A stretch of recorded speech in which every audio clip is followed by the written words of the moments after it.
Hey y'all, welcome back to another hunting ammo ballistics gel test, and if you were here for my last video, you're gonna like this one.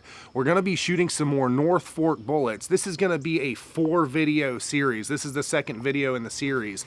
Today we're gonna be shooting their 350 grain flat point and 350 grain cup point solid out of the 4570. I've got the bullets right here. I'm gonna load them into some 4570 cartridges. We're gonna shoot them, compare them, and also compare them to some of the best factory 4570 ammo I've tested so far. And here is the box for those 458 caliber 350 grain flat point bullets right here on the side. You can see it says flat point. Here is the box for the CPS bullet, which stands for cup point solid. And here are those two bullets respectively. On the left, we've got their 350 grain flat point. On the right, we've got that 350 grain cup point solid. Turning them towards the camera, you can really see that huge just open point on the cup point solid. It'll be really interesting to see how these both do. And here are a couple of the loaded cartridges. I used brand new Starline brass CCI primers. And in terms of the load specifics, I'm not going to get into that for various reasons.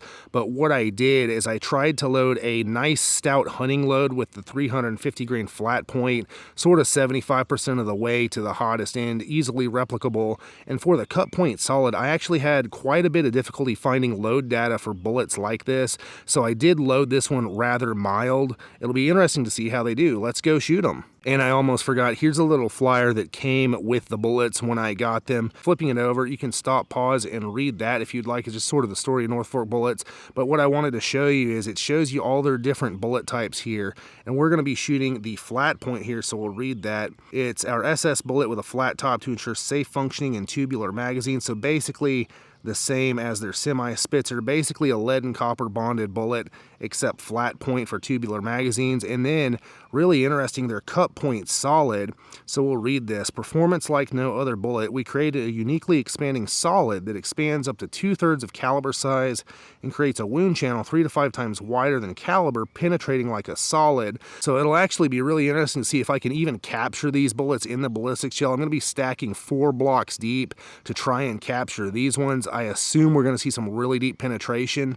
Let's go shoot them and find out.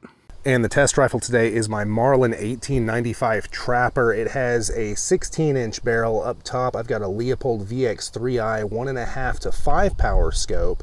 And bringing up the rear, of course, I have one of my Mason leather cartridge cuffs. I've got 4570 stamped right in.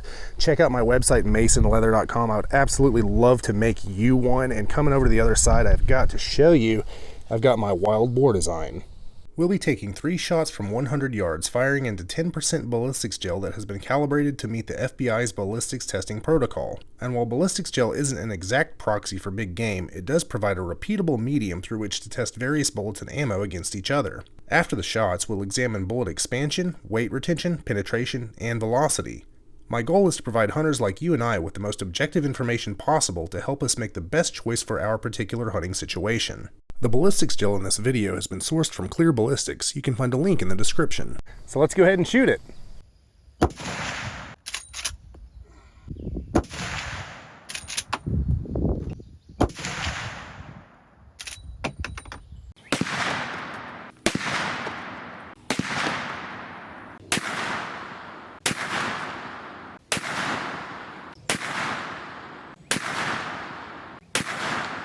And let's take a look at the velocities for those North Fork 350 grain flat points out of the 4570 Marlin 1895 Trapper, and I can tell you they slap. Our high velocity was 1935, our low 1910, and our average was 1921. Very tight spread on those hand loads. And let's take a look at the velocities for those 350 grain cup point solids out of the 4570, and I did have a very tough time actually finding load data for 350 grain copper bullets out of a 4570, so I didn't load these super powerful. Let's take a look at the velocities nevertheless. Our high was 1544, Our low was 1536 and our average was 1539. Nice tight spread on those hand loads. And we are down here at the blocks after shooting those 350 grain flat points out of the 4570, the North Fork 350 flat points. And I went ahead and captured 4 bullets for you guys. I fired a 4th bullet just for the heck of it. Let's go back though and look at the first block. And these things are hitting hard. They start to expand, or at least create wound channel pretty early on. They keep on going, keep on going. The wound channel starts to taper off really at about, I'd say, kind of the 9 to 10 inch mark. It starts to narrow, and then it narrows. And then right there at about the 14 inch mark, the wound cavity there sort of closes up, but they keep on penetrating very, very deep, and they come on back, and all 4 bullets are right here between the second and third block. So let's go ahead and look at penetration. So we've got one that's right there kissing 30 inches, and then the other 3 are all right here between the blocks, right at about, we'll give them all 31.5 to 32 inches, and I'll just call it 31.5 for the other 3. And here is a view from the side. You can see the bullets all penetrated in a straight line way. They're all facing the same direction as when fired. They look pretty good. It looks like the front of them did flatten out a bit. Not massive expansion. I didn't expect massive expansion from a 350 grain flat point 4570. What I expected is exactly what we got right here. Deep penetration with a little bit of expansion and sort of the confidence that these things are going to go through just about whatever I need them to. So let's go ahead and dig these out and take a look. And we are down at the blocks after shooting those 350 grain cup point solids out of the 4570, and we did capture 3 bullets. Let's take a look. They are way back here, and there they are in the gel blocks. Extremely consistent penetration. Let's go ahead and look at that penetration. It looks like we've got one that's actually kissing 41 inches, another that's kissing 41.5 inches, and then the third, it went a little bit deeper, 42.5 inches. Very consistent. And it looks like the tips on these things did open up just a little bit. It'll be interesting when we dig these out and take a look to see what they wind up looking like. Very pleased with this performance. Deep penetration, straight line all the way through. Let's dig them out and take a look. And here we are looking at those North Fork .458 caliber bullets as fired from the 4570 recovered from ballistics gel. On the top, we have the 350 grain flat points. On the bottom, we have the 350 grain cup point solids. Let's go ahead and go over the metrics. Weight retention wise, for the flat points up top, we saw 349 grains across the board. So that works out to essentially 100% weight retention.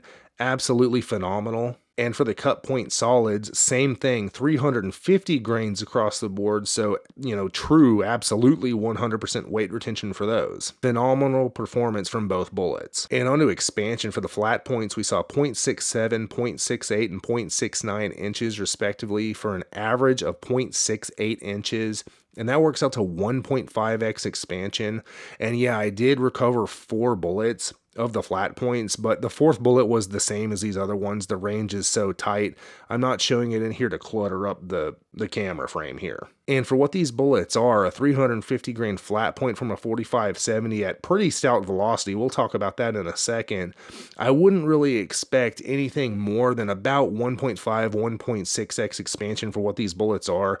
They're tough bullets, they're bonded bullets. I think these performed really well for what they are. And remember, these things are starting out large. They don't have to expand a ton to be even bigger. So I'm actually really happy with the expansion on these. And onto the cup point solids, we saw 0.53, 0.53, and 0.54 inches for an average of about 0.53 inches expanded diameter. And that works out to 1.2x expansion. Now with these cup point solid bullets, there's a little bit of a caveat. I had a lot of trouble finding reloading data for bullets like this, so I had to work with what I could find, and I did load these fairly conservatively. We'll talk about that in velocity here in a second, but no doubt if you push these bullets faster, you could see greater expansion. And the expansion on these is incredibly uniform. Just look, they expanded in a perfect circle, all 3 of them. And now on to velocity. For the flat point bullets, I was able to find plenty of reloading data for bullets like this. Our high velocity was 1935, our low was 1910, for an average of 1921. Now there is no factory build velocity, being that these were hand loads, but what I will say is that these were going over 100 feet per second faster than Hornady Lever Evolution 325 grainers out of my 1895 Trapper, and they were going over 150 feet per second faster than Federal Hammer Down out of the same rifle. So for a 350 grain bullet, these things were cooking right along from a 16.5-inch barrel. Now, could you push these faster with your own hand loads? No doubt, absolutely you could. I have no doubt you could break the 2,000 feet per second mark and still probably be within safe ranges. But let me tell you, for the performance that we saw in the kick that these things gave, I wouldn't necessarily want to push them too much faster. That's just me. And for the cut point solids, much more mild load. Our high velocity was 1544, our low was 1536 for an average of 1539. And there's really no factory loads I've done that are sort of comparative to this, so I can't really compare that. But what I will say is for the mild velocity that these were loaded to, we still saw some great uniform expansion, not a ton of expansion, but very uniform, creating a good wound track, and these things penetrated very, very deep. And on to penetration, with the 350 grain flat points, we saw 30 inches, 31.5, and 31.5 inches, and then the fourth bullet was also 31.5 inches for an average of about 31 inches of penetration. Nice deep penetration, especially considering that we did see quite a bit more expansion than the cut point solids. And for the cut point solids, we saw 41 inches, 41.5 inches, 42.5 inches for an average of 42 inches of penetration. These things went deep. And real quick, while we're on penetration here, for the flat points at least, this was better penetration than Federal Hammer Down by quite a bit. Not quite as deep as Hornady Lever Evolution. We'll talk about that in a second. All right, y'all, it's time for my final thoughts on those 4.58 caliber North Fork bullets as fired from the 4570, both their flat point and their CPS bullet cut point solid. Very interesting. Let's go ahead and go over it. But first, real quick, I want to go ahead and reread sort of their mission statements for each one of these kinds of bullets off the flyer they included to sort of look at it through this lens to see if the bullets measured up to what they claim. So as far as the flat point goes, I'll read this verbatim. It says, our SS bullet, so their semi-Spitzer bullet, but with a flat top to ensure safe functioning in tubular magazines, the ultimate hunting bullet for lever guns. And so then we've got to go over and read their semi-Spitzer one. Designed to be the best possible combo of a bonded lead bullet and copper solid, a bullet which mushrooms perfectly and penetrates deeply. So as far as the performance on their flat point, I think it did that in spades. It mushroomed really, really well and did penetrate really, really deep, especially for the bullet weight. And then for their CPS bullet or cut point solid, which is not anything I'd ever heard of, it says, performance like no other bullet. We created a uniquely expanding solid that expands up to 2/3 caliber size and creates a wound channel 3 to 5 times wider than caliber, penetrating like a solid. So we definitely got some expansion. Now in my particular load, I don't know that we got a wound channel 3 to 5 times wider than the caliber. However, I did load these very, very mild in my 4570 because I had trouble finding load data.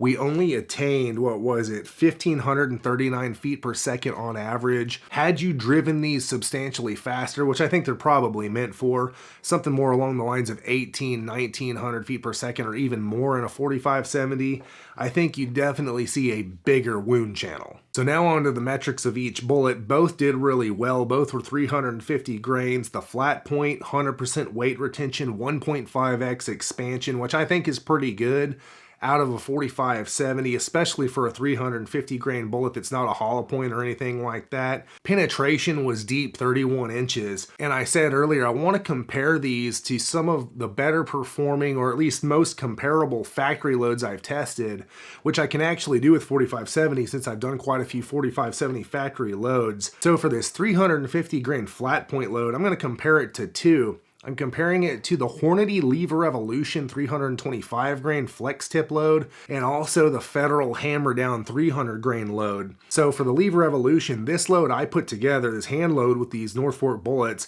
we're going over 100 feet per second faster out of the 16.5-inch barrel of my rifle. These things were absolutely cooking, and the bullet weighs more. And we got better expansion than Lever Evolution, better weight retention, and slightly less penetration.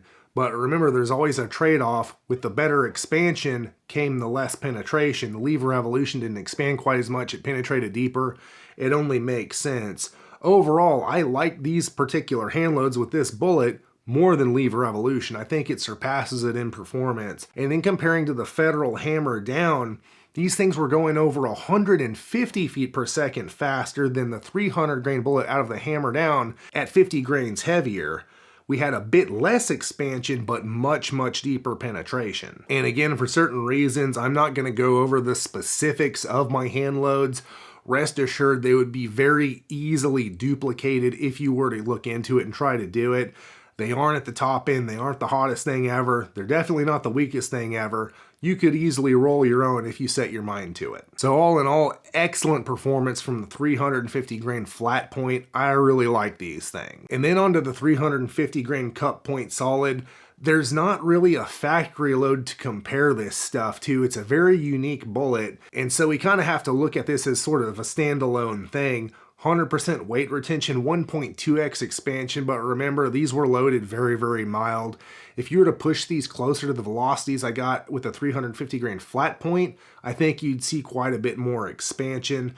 Thus is the way of reloading, though. You can tune it however you want. Our velocity was only 1,539 feet per second, very mild for a modern 4570 and a 350 grain bullet. But even so, I think it would be a great option for a low recoil hunting load, especially if you're looking for deep penetration. Maybe you're hunting black bear, big wild hogs, and you want something that'll just punch on through. I think these would definitely be the ticket, and you don't have to break your shoulder with recoil to do it. Penetration was wild, 42 inches, that's about as deep as I needed to go. So all in all, I think these North Fork bullets are an excellent option, especially if you're looking for something new to try. Check out their website, northforkbullets.com. They have a dealer locator. You can locate somewhere near you or somewhere online.